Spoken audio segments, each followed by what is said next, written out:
Hello বন্ধুরা, আমি আজকে চিংড়ি মাছ, ঝিঙে, সর্ষে দিয়ে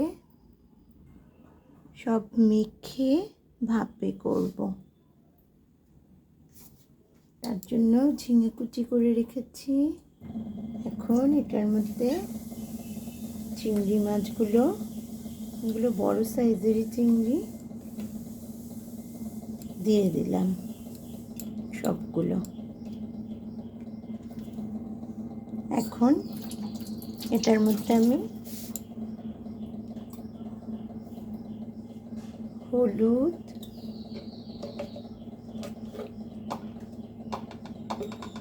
লবণ, আমি সর্ষে বাটার মধ্যে লবণ দিয়েছিলাম, তাই একটু কমই দিচ্ছি।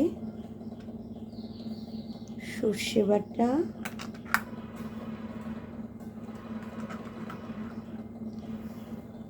তিন চামচি দিলাম, 3 চামচি না 4 চামচি দিলাম। সাথে পেঁয়াজ বাটা, পেঁয়াজ কুচি,